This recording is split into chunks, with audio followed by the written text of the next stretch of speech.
बहुत बहुत शुक्रिया आपका कि आपने एक अहम मौजू पर मुझे बोलने का मौका इनायत फरमाया। और बड़े अफसोस की बात है कि बड़ी धूमधाम से हुकूमत की तरफ से इस बात को रखा गया, मगर 30 से ज़्यादा एमपी यहाँ पर मौजूद नहीं हैं। मैडम, पहले तो मैं वज़ीर आज़म की इस बात की मजम्मत करता हूँ और उनको बताना चाहूँगा कि जिना के बारे में उन्होंने जो कहा था, हम तो जिना के सख्त मुखालिफ है, इसलिए भारत को अपना वतन माने, मगर 42 में आपके प्यारे वीर और जिना की पार्टी ने नॉर्थ वेस्ट फ्रंटियर, सिंध और बंगाल में मिलकर हुकूमत चलाई और उस हुकूमत ने 1.5 लाख हिंदू और मुसलमानों को अंग्रेजों की फौज में शामिल कराया ताकि वो लड़े। तो किसी शायर ने अच्छा कहा था वजीर आजम के बारे में कि फरेब देकर जमाने को पारसा ना बनिए, इन्हें कहो कि वो बंदा बने खुदा ना बने, अमीर शहर यही चाहता या हजरत कि हमारी चीख गले में रहे सदा ना बने। दूसरी बात मैडम, हमारे वजीर दिफा जनाब राजनाथ सिंह साहब ने बड़ा ही अजीब व गरीब और तकलीफ दे बात कही उम्मुल मोमिनीन के बारे में और उम्मुल किताब के बारे में। उम्मुल मोमिनीन उनको कहते हैं जो हमारे प्रॉफिट मोहम्मद सल्लल्लाहु अलैहि वसल्लम की वाइफ हैं, वो हम तमाम मुसलमानों की माँ, हम उनको तस्वुर करते हैं, मगर हम उनकी इबादत नहीं करते, हम अपनी माँ की इबादत नहीं करते। उम्मुल किताब कुरान है, हम कुरान की इबादत नहीं करते, कुरान अल्लाह का बिजावा कलाम है। तो उसके बारे में भी शायर ने अच्छा कहा कि खबर नहीं जिन्हें अपने दीन व मजहब की, हमें वो दीन का मतलब सिखाने निकले हैं। अहम बात यह है कि मैडम, हमारे मुल्क का आइन का इस लफ्ज से आगाज होता है वी द पीपल। इसका आगाज भारत माता के नाम से नहीं होता है। हमारे संविधान का जो प्रियम्बल है वो क्या कहता है? Liberty of thought, expression, belief, faith and worship. अगर दस्तूर का ये पहला सफा ये बात करता है तो फिर कैसे किसी शहरी को किसी खुदा, देवी, देवता की इबादत करने पर या सजदा करने पर मजबूर किया जा सकता है? आप ही की पार्टी से आज की जो बातें हुई है इसी कब हो रही हैं। हमारे कॉन्स्टिट्यूंट असेंबली में मैडम एक मोहतरमा थी रोहिणी कुमार चौधरी ने एक तजवीज दी थी कि प्रियम्बल में किसी देवी के नाम से शुरू हो। उन्होंने खास तौर से वंदे मातरम का जिक्र किया, मगर उसको कबूल नहीं किया गया। फिर केवी कामत साहब ने एक तजवीज दी कि इट्स सिटीजन्स को बदलकर हर सिटीजन्स किया जाए और खुदा के नाम से शुरू किया जाए, वो तरमीम को मुस्तरद कर दिया गया। हमारे संविधान का उसूल यह है कि भारत क्या है, उसकी अवाम है, अवामी कानून की मुसन्निफ है, अवाम की मर्जी से सबसे बालातर है, अवामी हाकिम है। मुल्क किसी खुदा, देवी, देवता, मजहबी इलामत के नाम से नहीं चलता, ना मुल्क किसी एक मजहब की मिल्कियत है। इसीलिए बाबा साहब अम्बेडकर ने क्या कहा था? उन्होंने मदर इंडिया के नजरिए को मुस्तरद किया। बाबा साहब ने एक नई इस्तिलाह वजह कर दी और कहा कि भैक्षित भारत, ये बाबा साहब अम्बेडकर ने कहा। अब मैडम, अगर मजहबी आजादी इस आइन का बुनियादी उसूल है तो सवाल यह पैदा होता है कि उस वक्त हमारे जो कॉन्स्टिट्यूंट असेंबली के प्रेसिडेंट थे जनाब राजेंद्र प्रसाद साहब ने किस बुनियाद पर वंदे मातरम को कौमी तराना करार दिया? ना तो कोई सेक्यूरिटी रेजोल्यूशन है इसके बारे में। मैडम, मैं आपको बताना चाहूंगा कि जुडिशरी क्या कहती है।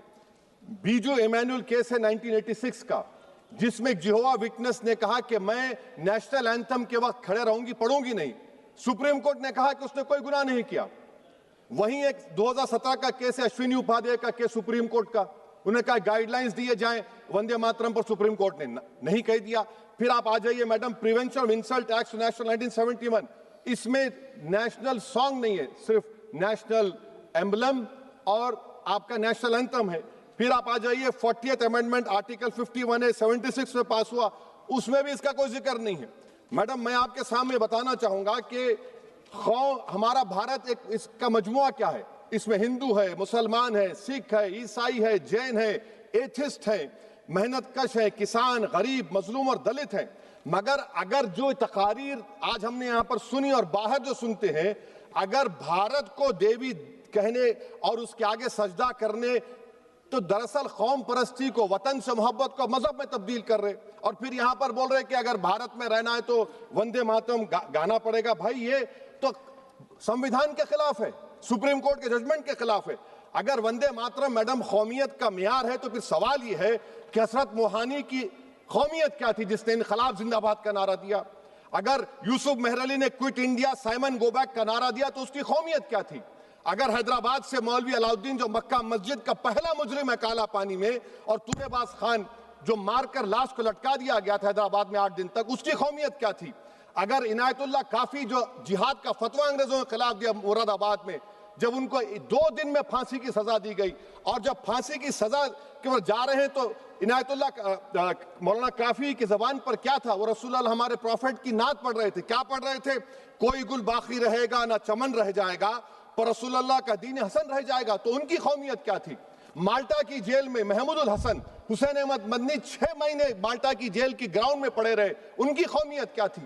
अल्लामा फजले खैराबादी का वो सल काला पानी का पुकार पुकार कर इनसे पूछ रहा है, जो वहीं पर मर गए, खबर वहां पर है, बताओ मेरी कौमियत क्या थी? मैडम, मैं एक मुसलमान हूं, मैं इस्लाम को मानने वाला बावकार इंसान हूं, और मेरे मजहब की बुनियादी तालीम तौहीद है, ला इलाहा इल्लल्लाह, नहीं है कोई खुदा सिवा अल्लाह के।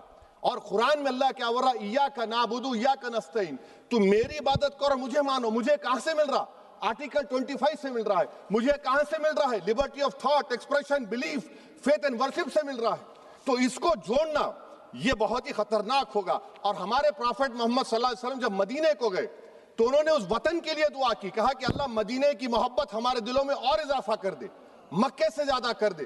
तो ये इस्लाम, मुसलमान होना, हमारे ईमान में मुल्क की मोहब्बत बीच में नहीं आती, और मुल्क से मोहब्बत है और रहेगी हमेशा, क्योंकि ये अजीम कुर्बानियां यहां पर शामिल है जिन्होंने जंग आजादी में हिस्सा नहीं लिया। आज अगर वो वतन की मोहब्बत का दर्ज देंगे तो बड़ा गलत होगा। मैडम, मैं आपके सामने एक चीज पढ़ूंगा। 1937 रविंद्रनाथ टैगोर ने लेटर लिखा सुभाष चंद्र बोस को, मैं सिर्फ किसी ने नहीं पढ़ा ये। क्या कहा टैगोर साहब ने? But parliament is a place of union for all religious groups and there the song can not be appropriate. When Bengali Muslims show sign of stubborn fanaticism, we regard it intolerable. When we too copy them and make unreasonable demands, it will be self-defeating. ये मैं इसको ले करूंगा madam, आप देख लीजिए। फिर दूसरी तरफ मैडम आप आ जाइए, मैं यहाँ पर बैठकर, हाँ, जितने तकारीर यहाँ पर हुए सब जनगण मन पर तनकीद किए। तो मैडम मुझे ये कहना पड़ेगा कि जनगण मन पर आप लोग इतनी तकलीफ क्यों उठा रहे हैं? आखिर इतनी तकलीफ क्यों है? तो मैं जब जाकर देखा तो मुझे 28 दिसंबर का ऑर्गेनाइजर मैगजीन का आर्टिकल मिला, जिसमें ऑर्गेनाइजर लिखता है कि what is the moral sanction behind government choice of Janagana Mana, except that it can be made an item of entertainment at the sumptuous parties thrown by government officials. आप बताइए, इसका बोलेंगे आप? और फिर उसके काइंड कैसा करते हैं? It will mean we can not love our motherhood. Madam please, it will mean that Vande Mataram is buried alive with the word Jangan Mana on the tombstone, for the tomb will also be of Jangan Mana of the will of the people. इस पर आप क्या बोलेंगे? Madam, मैं आपको ये बताना चाह रहा हूं कि वतन की मोहब्बत हमारे लिए बहुत अहम है, मगर ये बताइए हमको कि अभी मैडम यहाँ पर आनंद मठ के बारे में बहुत कुछ कहा गया। मैं सिर्फ 2 मिसालें आपको देता हूं। आनंद मठ के पेज नंबर 70 और 80 को पढ़ लीजिए। इसके बाद सनातन जहां मुसलमानों के घर पाते थे, इन्हें आग लगा देते थे। आप पेज नंबर 98 पढ़िए, हमें सिर्फ इन मुसलमानों को जड़ से खत्म करना है क्योंकि खुदा के दुश्मन बन चुके हैं। फिर आप पेज नंबर 115-16 दीजिए, फिर मुख्तलिफ इलाकों में मुसलमानों को सजा देने के लिए भेजे जाते, जहां मुसलमान आबादी नजर आती जला दिया जाता। फिर आप देख लीजिए मैडम, सफे नंबर 120 पेज 120, बंकिम लिखते हैं कि सनातियों को मालूम नहीं था कि अंग्रेज हिंदुस्तान को निजात दिलाने वाले हैं। ये आप क्यों कर रहे हैं? अब आप मैडम, मैं आपको पेपर्स दे कर दूंगा। मैडम, भारत में हमारी आजादी इसलिए आई और बरकरार रही कि हमने मुल्क और मजहब को एक चीज नहीं बनाया। हमने ऐलान किया कि हमारी मुल्क मुख्तलिफ तबकात मज़ाहिब पर मुश्तमिल है, हमारे मुश्तरका तकदीर हमारी कौमियत का सरचश्मा है, यह खास जबान सखावत मजहब नहीं है। अगर वंदे मातरम का मतन कौम और मजहब को एक बना देता है, अगर हम इसे टेस्ट बनाते हैं वफादारी का, तो फिर मान लीजिए कि यह गांधी, अंबेडकर, टैगोर, बोस और लाखों आजादी के सिपाहियों की सोच को छोड़कर गोडसे की सोच की हिंदू कौमी परस्ताना, मैडम खत्म कर रहा हूं, कौमी हिंदू कौम परस्ताना को इख्तियार करेंगे। मुझे वतन से बेइंतहा मोहब्बत है मैडम, और इंशाल्लाह हमेशा रहेगी, मगर बावजूद इसके कि मेरी मस्जिद, मेरी इबादत गाह, मेरे कपड़े, मेरे कारोबार पर हमले होते, मगर मैं फिर भी कहता हूं कि वतन मेरा, हर वतन को हम छोड़कर नहीं जाएंगे। मगर हुब्बुल वतनी का क्या मुतालबा है?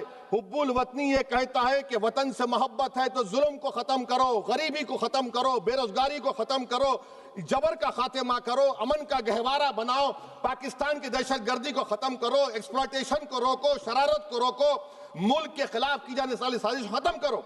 मैडम, भारत एक चमन है जहां पर हर फूल को खिलना चाहिए और अगर कोई इस फूल का अगर पूरे फूल खिलेंगे तो उसकी खुशबू से ये वतन मौतर होगा, मगर अगर इस चमन का माली ये कहेगा कि एक ही फूल खिलेगा, तो मैं जिम्मेदारी के साथ कह रहा हूं, अगर एक ही फूल खिलेगा तो वो सहरा बन जाएगा और माली माली नहीं रहेगा, वो जल्लाद कहलाएगा। तो इसीलिए मैडम हम उम्मीद करते हैं कि हुकूमत इस पर जोर जबर ना करे। मेरा राइट है, यकीनन मैं जानता हूं कि आजादी के लड़ाई में वंदे मातरम का नारा था, मगर अगर आप इसको जबर करेंगे तो ये संविधान के खिलाफ है। वफादारी का सर्टिफिकेट हमसे मत लीजिए मैडम, खत्म कर रहा हूं। वफादारी का सर्टिफिकेट हमसे मत लीजिए।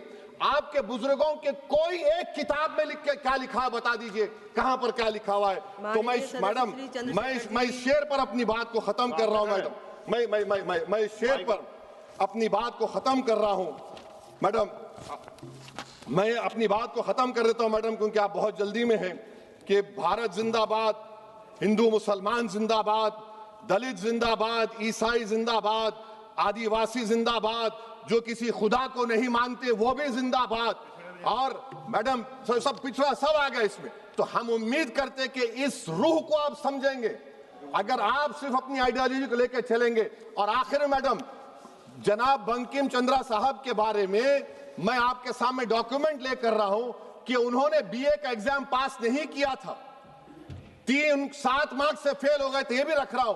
तो आप जिसको लिटरेरी जायंट बता रहे, ये नहीं है। बहुत बहुत शुक्रिया मैडम।